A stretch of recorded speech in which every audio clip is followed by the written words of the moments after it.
Friends and countrymen and women, I appeared before you 2 weeks ago promising a year in review market update video, and I must humbly admit today that I am not quite done with it. Here's what happened. I was making that video, I even wrote this 4-page script, when I realized that the familiar post-pandemic narrative didn't quite jive with the data. Something else was happening too. So I went back a few more years in the data, then compared LA trends to national trends, then started looking at demographic trends, home building trends, the median ages of first-time buyers and tenancy durations for sellers, and I came to a new conclusion. The pandemic didn't simply disrupt the housing market. Instead, just as the pandemic has accelerated existing trends in watching movies at home or shopping online, so did the pandemic accelerate existing trends in the real estate market, both nationally and specifically here in Los Angeles. So here's what I'm doing.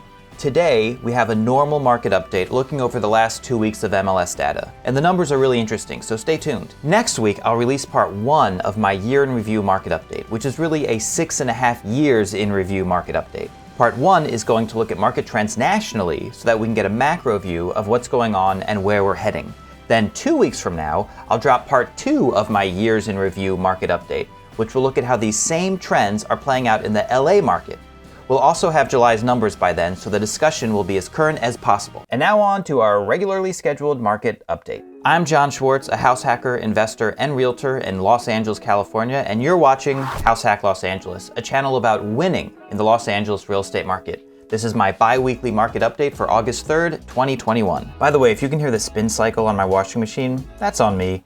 I try to coordinate with my family so that I don't shoot while we're doing family laundry, and I just couldn't pull it off today. Each Sunday, I review the week's MLS activity for Los Angeles County to bring you the latest in what's happening in our market. These numbers come straight from the MLS, and you won't find these graphs anywhere else because I make them. If this is your first time watching the weekly update, here's a quick explainer. Each graph covers the previous 12 weeks, the bars represent actual weekly numbers, and the line represents the 4-week trailing average. This smooths out the noise and helps us identify trends. Now, let's get into this week's data. Looking at single-family listing activity, we see something of a paradox. Because the July 4th holiday weekend numbers pulled the 4-week trailing average down so sharply, we see a climb in the trailing average since then. However, notice that new listings have been declining for the last 3 weeks, while sold listings have held steady, and canceled, withdrawn, or expired listings have actually grown. In other words, the market bounced back the week after the July 4th contraction, but has been contracting since.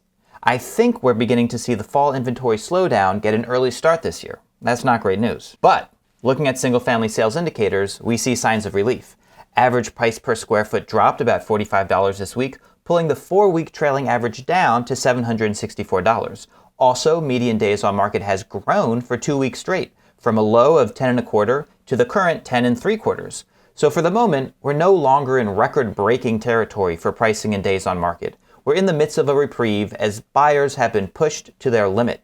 Sale price to list price ratio is a little high, but it's been north of 100% for 11 of the past 12 weeks, so I'm not surprised. In condo listing activity, we have a story similar to single family. 3 weeks of decline in new listings, but because the July 4th numbers were so low, and because properties leaving the market isn't growing consistently, we see a climb in the 4-week trailing average of net new listings. In condo sales indicators, we again see some relief. Average price per square foot is up a hair, but still down from its recent peak. Median days on market has grown to 12.25 from its recent low of 11.25.